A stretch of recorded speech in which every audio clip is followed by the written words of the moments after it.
Hello विद्यार्थी मित्रों, फरीवार मारी यूट्यूब चेनल में आप सौનું हार्दिक स्वागत है।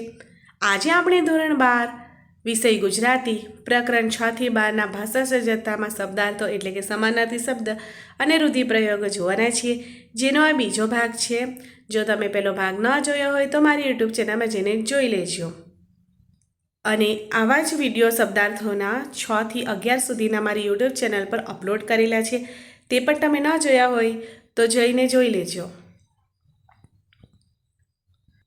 તો ચાલો શરૂઆત કરીએ। તો અહીં શબ્દ સમજૂતી છે। ગીઢ દ્રષ્ટિ એટલે કે સૂક્ષ્મ ઝીણી નજર। કબજોનો અર્થ થાય છે કે નિયંત્રણ, કાબુ। શોષિતનો અર્થ થાય છે કે શોષાયેલું।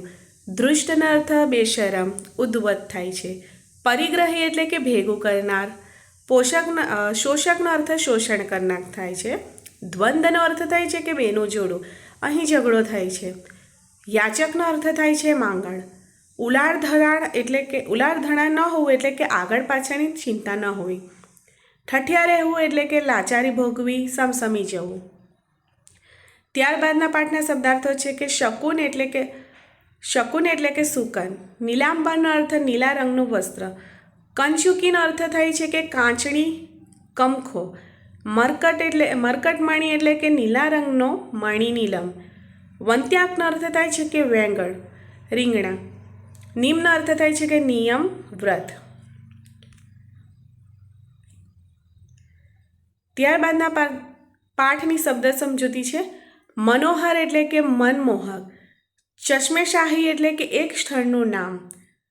અચલાલ એટલે કે એક સ્થળનું નામ। અભિરામ એટલે કે આનંદમય। મધુશ્રીનો અર્થ મધુર સુંદર સ્ત્રી।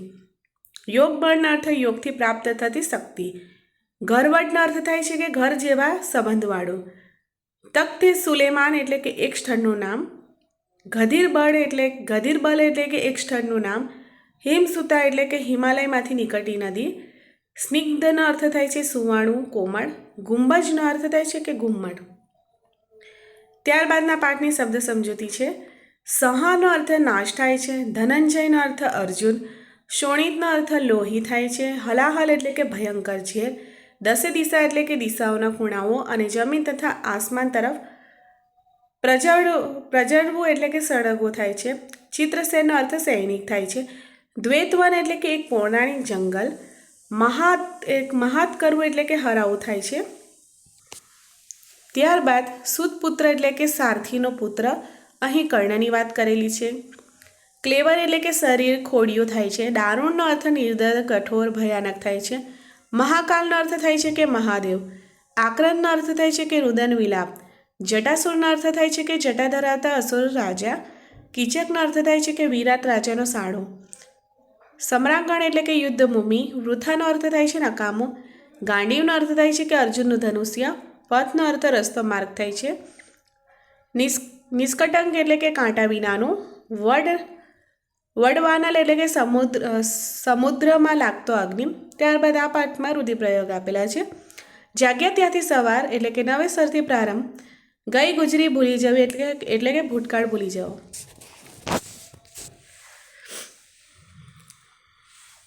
ત્યારબાદના પાઠની શબ્દ સમજૂતી છે।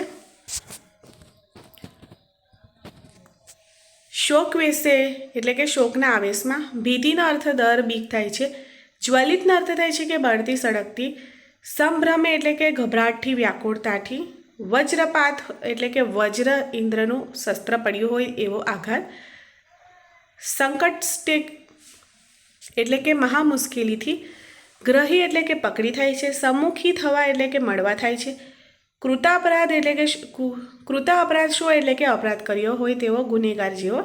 દિનમુખીનો અર્થ થાય છે કે ગરીબડા મૂળે। સંમતિનો અર્થ થાય છે સંમતિ યાચવા એટલે કે રજા લેવા। અનુજ્ઞાનો અર્થ થાય છે આજ્ઞા, રજા। રોમદ્વાર એટલે કે રૂંવાડે। રક્ત વારિત્વ પામતું એટલે કે લોહી ફીકું પડી જતું હતું, લોહીનું પાણી થઈ જતું હતું। વિલોકીનો અર્થ થાય છે જોઈ। આર્તનાદ એટલે કે દુઃખનો પુકાર। આપતભાર એટલે કે દુઃખનો ભાર। તૂટતા આપને ઉરે એટલે કે ઉર્મિલાની અતિ મુશ્કેલીભરી પરિસ્થિતિને સહી લેવાની શક્તિ, અડગ શક્તિ, ધૈર્યનું સૂચન। વપુનો અર્થ થાય છે શરીર। વિપદ્વજ્રપહાર એટલે કે વિપત્તિ રૂપે વજ્રનો પ્રહાર. અનુજનો અર્થ નાનો ભાઈ. દયિતનો અર્થ થાય છે પ્રિયમ પ્રીતમ. દાયિતા પત્ની થાય છે. વિપ્રયોગ એટલે કે વિયોગ. યુક્તનો અર્થ યોગ થાય છે. ધ્રુતિનો અર્થ થાય છે ધીરજ. સુરાત્મજા એટલે કે સૂર દેવની આત્મજા. પુત્રી દેવી પુત્રી. આશ્વાસન એટલે કે આશ્વાસન યુક્ત શબ્દ. મૂર્છિતા એટલે કે મૂર્છિતા ભૂતલે પડી એટલે કે મૂર્છિત થઈને ધરતી પર ફસડાઈ પડી. ત્યારબાદના પાઠના શબ્દ સમજૂતી છે. સૌજન્ય એટલે કે ભલાઈ સુજનતા. હજુરનો અર્થ દરબારી કે મુસલમાનની વિવેકમાં વપરાતો ઉદ્ગાર. હાજરી તનાહેત તહેનાત થાય છે. રીપુનો અર્થ થાય છે કે દુશ્મન. બંદરી હક એટલે કે બંદર પરનો હક. પાટવી કુંવર એટલે કે સૌથી મોટો પુત્ર. ગાદી વારસ એટલે પાટવી કુંવર એટલે કે સૌથી મોટો પુત્ર ગાદી વારસ કહેવાય છે. નિસ્પૃહતા એટલે કે નિષ્કામતા. ઈચ્છા રહિતતા. મારા એ મારો એટલે કે કોઈને મારી નાખવા મોકલેલો માણસ. અનુણી એટલે કે અરુણી. અનિરુદ્ધનો અર્થ થાય રોકેલી. હયાતીનો અર્થ હાજરી અસ્તિત્વ. એડમિનિસ્ટ્રેટર એટલે કે સંચાલન વહીવટ કરતા. પરાયણતા એટલે કે બીજાના હિતાર્થે કાર્ય કરવું. દંડદાતા એટલે કે સજા આપનારો. તો બસ અહીં આટલું છે. જો વિડીયો પસંદ આવે તો લાઈક શેર સબસ્ક્રાઈબ જરૂર કરજો.